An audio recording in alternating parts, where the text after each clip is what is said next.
This is really touching that I see all of you here.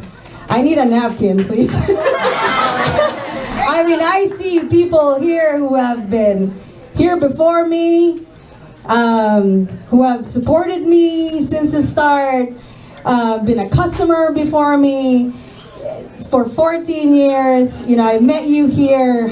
You know, it's amazing. And I'd like to read something really short, then I'm gonna wing it, okay? So thank you to everyone tonight. Tonight is a very personal time, and that's why you're here. You're here because somehow our paths have crossed. Before I worked here, during, today, you've probably helped me along the way by hiring me, giving me a chance, believing in me, supporting me, caring for me, or loving me. And tonight I'd like to celebrate what you have done, not just for me, but for my family, for my employees and their families, and for the institution called the 7 Mile House. Thank you. So not everyone in this room knows our story. Before I get into the book, I'd like to tell you a short story about how I ended up here. When in 2004, this place really landed on my lap. People ask me, how did you get this place? I'm like, it just happened. It just happened. You know, I was working in an office job and didn't really plan this to happen. My ex-husband's family owned the property, and Joni's family was selling. And a lot of people wanted to buy this place, but my old school father-in-law wanted just a month-to-month lease. Nobody in their right mind would have wanted to get into business on a month-to-month lease, except for me. Thank God they liked me, and I got into it. And so, but before I did, I asked my mom first. I said, Mom, I'm not gonna do this without you. Are you in this with me? And she said, do I have a choice? Well, she didn't have a choice because I was making her come live with me and move to San Francisco from the Philippines. And all we had was really big balls.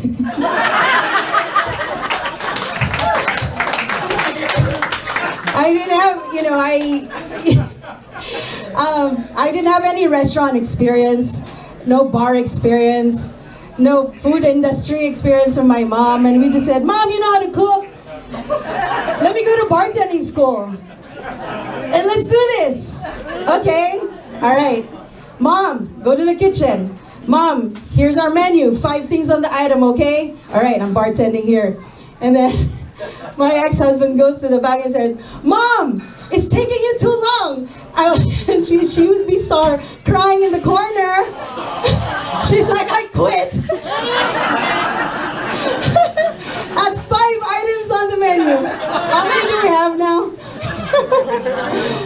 So I promoted her to a server.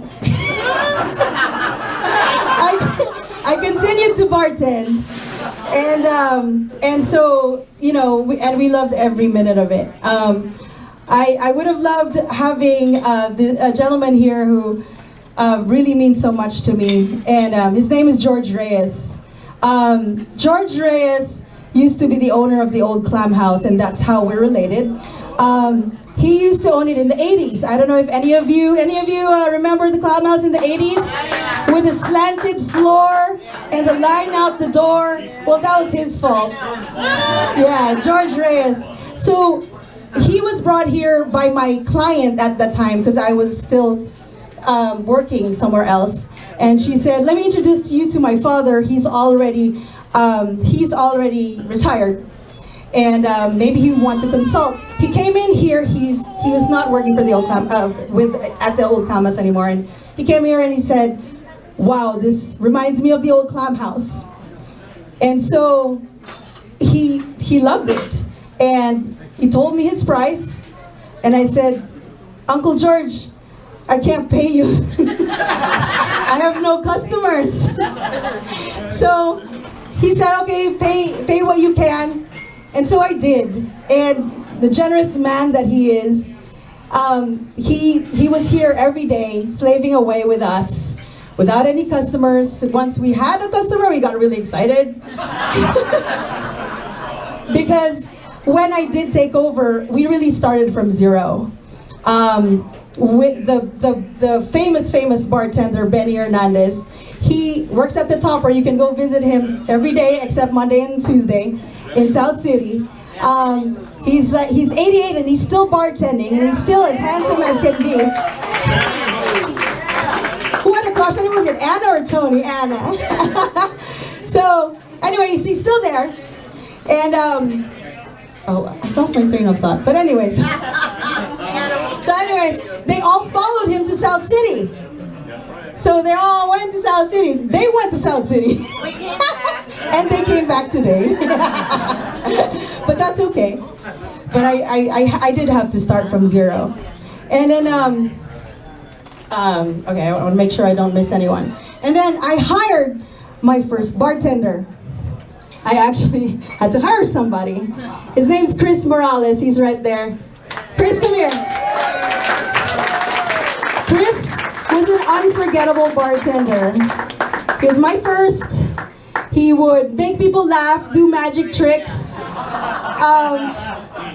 I need you to do a magic trick later. And he would make people stay and make people spend. So he was my money man. And he wants to say a few words. Well, give a round of applause to Vanessa, please. We've seen a lot of struggles, but she persevered, and through all her hard work, everyone of you just supported her. You know, it's just amazing. And it's true that there's only 5 items on the menu, and Mom she was struggling with it. Well, we have to. Every time we have customers come in, you know, we try to try to give them a free shot so they come back again. We actually have a book that if you open the book and whatever on that book on that page, a shot, I'll make it and we'll give it on the house. So that's why they come back. I didn't know that. Because we were partying hard. Yeah, I'm so proud of her, man. She's just, you know, look at all these people. she's an amazing woman, you know. And Mom, you know, you've always been there. Yeah. And well, thanks to the mayor. Nice your mom. Thank you, Chris. He's still destroying things. Sorry. I also want to call out my three employees who are still here, who have been here since the start. Roxana Caballero, right there. Raise your hand, Roxy, in the back. Where's Peppa? Oh, come on. Bring Jose. Where are you? But the 2 Jose's over there in the back. Jose Batilas, right there. Where are you? And where's Jose Felix? Where is he? He's the handsome guy refilling the buffet table. But Jose right there with this, yeah. These people are amazing. There's Jose. They've been with me since the start, 13 years and running. I don't want them to leave at all. They were gonna grow old together. We actually learned this business together. Actually, me and Roxy. She started as a janitor here, and then now she's head of our kitchen. You know, and I love her to death. Jose as well. I mean, I'll do anything for them. So thank you so much. I also want to thank B. Giusti, who is in the back. I'm not sure if she can hear. B, she's in the very corner. B, hi B. Okay, so when I first started, there was only one photo on the wall. And that was just one. And I didn't know anything about it. I'm sorry, I moved it to the back. But B one day came in here and sat there And she looked at the photo and said, "Oh my gosh, that's my family on the wall." She had that photo in her collection. And she talked to me and later said, "Vanessa, I have more photos from you." And then later on she said, "Vanessa, I have the whole family's coming from Italy." So one day in 2006, they had a reunion here. And that was just an amazing time. And I thank B for many of the old photos that we have. I only had one, but she gave me all the others. And I'm so blessed, always so blessed in this place. And then I started to host live music in here. And as most of you know, thank you, Jeff. We have live music here every night. But one of the important nights, where's Al? There.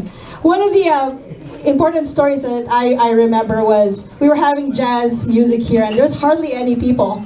And Al over there in the beige hat at the very end of the bar said, "Hey, hire my band, I'm gonna bring you money."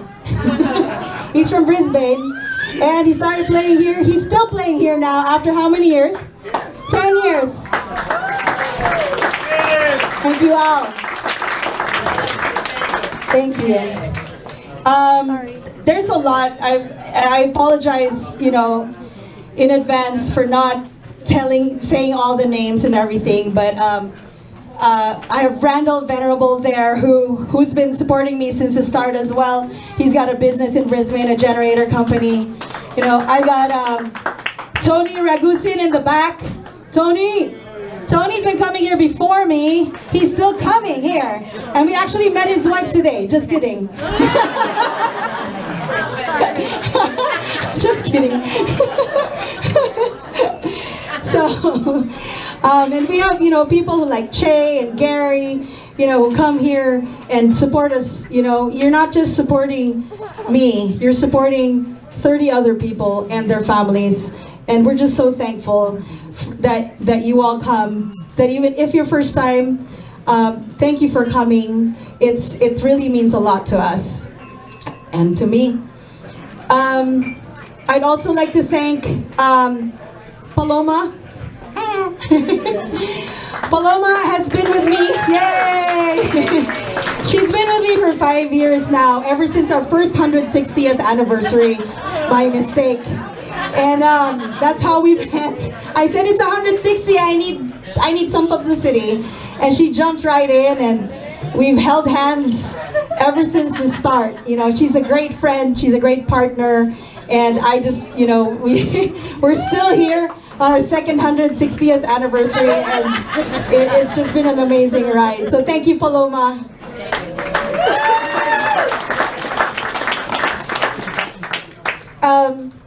I'd also like to thank the city of Brisbane, Clay, Clark, Karen, Randy. They are the reasons why we're here as well, because they have supported us. I'm so lucky we're not in San Francisco. Thank you, Brisbane, because you support small businesses like me, like ours, and you're just so positive, and we're just so lucky to be part of a small town that supports us all the way. So I really thank you. And one of the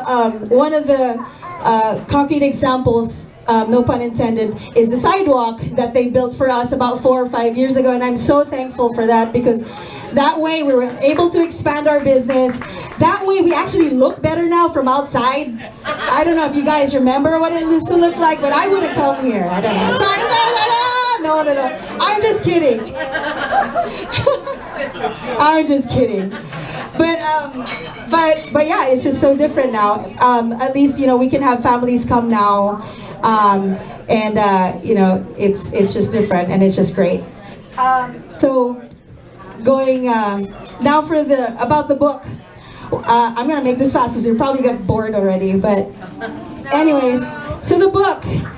I plan to write this book in 2004, just saying, I want to collect everybody's stories, because on the last day of Al's ownership of this place, I gave away a postcard that said, I want to hear your stories, I want to write a book someday. And I forgot about that postcard, and while we were writing the book, I actually found it. I said, oh my gosh, this is proof that I actually did. I did think about that back in the day.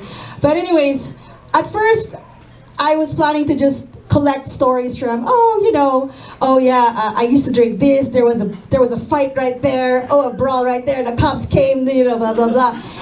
I thought those were the stories I was gonna collect. But it ended up being stories that are so much more beautiful, so much more meaningful. Stories like Ron Moore. Where are you, Ron? Ron's over there. Later on, when we all, break up, ask him to take off his shirt.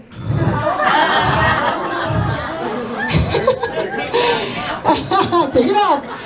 Why? Because he has a 7-mile tattoo on his arm. And it's not because of me. I was not his first love, but he has this beautiful story that moves me to tears, because when he was a child, him and his brother would go to school nearby, ride the bus or walk coming down here, and sit at the very end of that bar, because their father was bartending. Their father was bartending. It was his second job. He was working elsewhere, and they needed to earn more money. And his father just kept on working. And one of the ways that they could spend time with their father was to come here, sit at the bar, and watch him work. And during those 2 years when he was working as a bartender, they got close to him. They found out who their dad was, how gracious he was to people, how great he was at his craft, and how much people loved him. And that shaped the man that he is today. And when he talks about his dad, I did an interview, I cried, because I said, that's exactly how I want my kids to tell the story about me. And it just touched me. Story about Lucille Stone, right there in front of the bathrooms. She is standing right near, I believe, the area where she met her husband, by the ATM, about 60 years ago, maybe 55 years ago? 52. 52 years ago, she was dating someone else.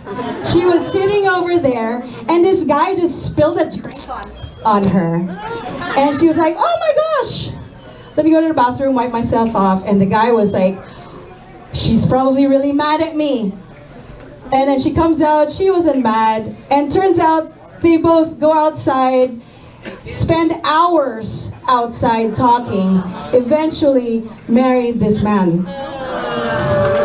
So these are the kinds of stories that it's a love machine. You met your husband here, you met your wife here. Who else? Monica too! Our bar manager, Monica's here. She met her husband here too. You met her, it's a love machine, said Joni. I won't be able to tell you all the stories because I'm just gonna ruin it. But these are the stories that we have in the book, and that's just the last half of the book. The first half is all about history. I didn't think I was gonna find so many facts about 7 Mile houses, Brisbane, Bayshore City, the gambling city. It's amazing. And I promise you this book is, we poured our heart and soul into this book, me and my cousin Gina. And you'll love it or your money back. But my cousin Gina and I, we grew up together, and we were so close. She was my best cousin, and I always looked up to her, and we're still close to this day, even if she lives in the Philippines. And she is the best partner. I can't think of anybody else to do this with. And thank you so much for accepting this challenge with me. And thank you for planning the future with me too. because I'm really grateful to have her by my side. I love you so much. And of course, my kids. My son is 6, so he's not here. My daughter Visa is here. She's got a great story too in the book. So I hope you guys support this book, because it's not just about 7 Mile House. It's about what's going on in our community these days. And a lot of historic places are closing down because of leases or what have you. But the economy is really affecting old restaurants, old businesses, old buildings. They're getting, demolished. New houses are being put up. Let's value the old and support the old. Support the small businesses, just like what Brisbane does. And it's just so important, even nowadays, that we just support, because it's their institutions. And so I'd like to let you know that every dollar that is purchased from this book and other merchandise associated with the book is gonna go to the restoration and preservation of 7 Mile House. Thank you. Please support, because I'm not gonna live another 160 years. I am not gonna own it at that time. Neither will okay, you will. Okay. I got a bid here. My daughter wants to take over, but she's not gonna live that long either, It's gonna get passed down to somebody somehow, but this place needs to stay. This place needs to stay. So with your support, thank you so much for coming. It really, really, really means so much that you're here. Whether you touched us briefly during our research, or I see you every day here, it just means so much. And I just can't thank everyone enough for your support. So thank you, and have a great rest of the evening. The bar is open till 10. Please mingle. We have a lot of people who are part of the book here that you may want to talk to. I do have books hidden here, so if you'd like to purchase, you're welcome to come this way. And I'd also like to thank Ramona Baker, who has been playing saloon piano to set the ambiance. She's only 16, by the way. And her dress is authentic 1880, worn by this woman. Isn't that awesome? There she is, Ramona. We're very grateful. The ghosts are clapping. So thank you. So thank you everybody for coming. I really, really, really appreciate you all. And please do stay and have a great night. Eat more. Bring food home. I don't want to bring food home. And please support us with our book. On Friday is our 160th anniversary. We're giving away a double with rice. Starting lunchtime, we're giving away 400 orders. We're also going to be selling the book and our hoodies and our new anniversary t-shirts. So thank you. Thank you so much. This is such a great feeling that everyone's here.